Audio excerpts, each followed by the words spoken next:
மகிழ்ச்சி அறிவித்திருக்கின்றார்கள், உழைப்பை அறிவித்திருக்கின்றார்கள். இந்த வகையிலே தொடர்ந்து முதல்வர் அவர்கள் வீட்டிலே இருந்து பணியை செய்வதில்லை. ஒரு நாளைக்கு ஒரு அவர் ரயிலிலே சென்று வருகின்றார்கள், காரிலே சென்று வருகின்றார்கள், விமானத்திலே சென்று பயணித்து வருகின்றார்கள். எப்படித்தான் சென்று எப்பொழுது வந்து எப்பொழுது இந்த வேலையெல்லாம் பார்ப்பார்கள் என்று மிகவும் ஆச்சரியப்பட வகையிலே அவருடைய செயல்பாடுகள், அவருடைய மகளுடைய பணிகள் இருந்து கொண்டிருக்கின்றன. அதே போன்றுதான் மற்றும் தொழில் இல்லாமல் 2026 வருகின்ற தேர்தல் மாத்திரமல்ல, 31 வருகின்ற தேர்தல் மாத்திரமல்ல, 2036 நாம் கழகம்தான் ஆட்சி அமைக்கும் என்று உளவுபூர்வமாக மாண்புமிகு முதல்வர்கள் அறிவித்திருக்கின்றார்கள். அப்படியான பணிதான் இங்கே தொகுக்கப்பட்டிருக்கின்ற பணி. முதல்வர் அவர்கள் யாரை அறிவித்தாலும் அவர்தான் எம்எல்ஏ, அவர்தான் அமைச்சர். ஒரே நேர்கோடு, நமக்கு எதையும் எதிர்பார்க்காமல் எதையும் செவிமடுக்காமல் நம்முடைய தலைவர் தளபதியார் அவர்கள் முதல்வராக வர வேண்டும் வர வேண்டும் வர வேண்டும். அதற்காக தமிழகத்திலே அவர் செய்திருக்கின்ற சாதனைகள் எல்லாம் மீண்டும் மீண்டும் சொல்லுகின்ற பணியாக, கடமையாக நாம் எடுத்துக்கொண்டு இல்லத்தோறும் சென்று அந்த கருத்துக்களை பரப்புகின்ற வேலையைத்தான் நமக்கு தந்து கொண்டிருக்கின்றார்கள். பையன் படிக்கிறதுக்கு 1000 ரூபாய் வருது, காலடி சத்துணவு தருகின்றோம்.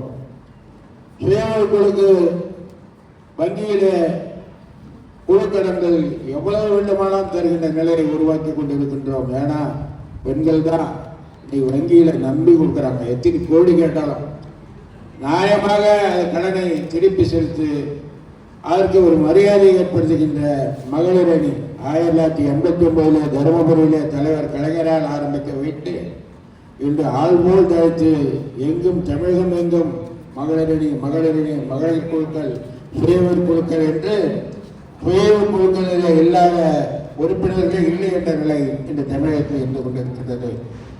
இங்கே வருகை புரிந்திருந்த அன்புக்குரிய 42 வார்டுகளைச் சேர்ந்த அறிவுக்குரிய பொறுப்பாளர்களே, உங்களை மீண்டும் மீண்டும் தாழ்மையோடு பணிவோடு கேட்டுக்கொள்வது, உங்கள் பணிதான் முதற் பணி. நீங்கள் தான் வெற்றி உங்களை அதிகப்படியான வாக்குகளை தந்து உதவுகின்ற அந்த மகத்தான பணியை தொய்வில்லாமல் தயவு ஊர்ந்து செய்யுங்கள். தலைமையாரின் கருத்தை வலுப்படுத்துங்கள். தலைவர்களுடைய காலத்திலிருந்து பேரிங்க அண்ணா காலத்திலிருந்து நமக்கு செய்த சாதனைகளை சொல்லித்தாருங்கள். செங்கல்பட்டிலே பெண்களுக்கும் சொத்திலே சம உரிமை என்ற திட்டத்தை அங்கே அறிவித்தார்கள்.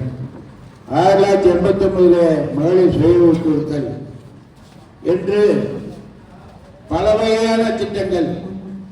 இன்னைக்கு விவசாயிலாம் இன்னைக்கு நல்லா வாழறாங்கன்னா அதுக்கு காரணம் தலைவர் தான்.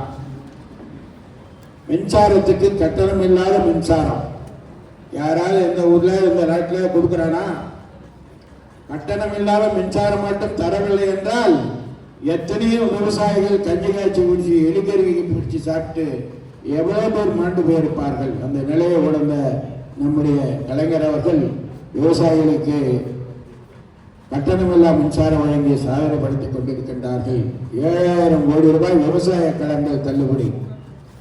அதை முதல் படியாக அறிவித்த நம்முடைய கலைஞர், அதை ஒட்டிதான் காங்கிரஸ் அரசு 50,000 கோடியை தள்ளுபடி செய்தது. மத்திய அரசு, அப்பொழுது இருந்த ஒன்றிய அரசு.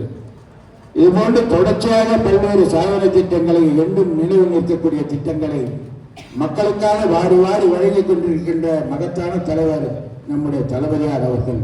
அவருடைய கருத்தை வலுவூட்டுவதற்காக உங்கள் செயல்பாடுகள் இருக்க வேண்டும் என்று கூறி மீண்டும் மீண்டும் உங்களை சந்திக்கின்ற வாய்ப்பை நான் பெற்றவன் என்ற நிலையிலே எப்போதும் உங்களோடு ஒருவனாக இருந்து கழகத்தை காப்பேன் என்று நானும் சூழலை ஏற்று வாய்ப்பிற்கு வணக்கம் கூறி விடைபெறுகின்றேன். நன்றி, வணக்கம்.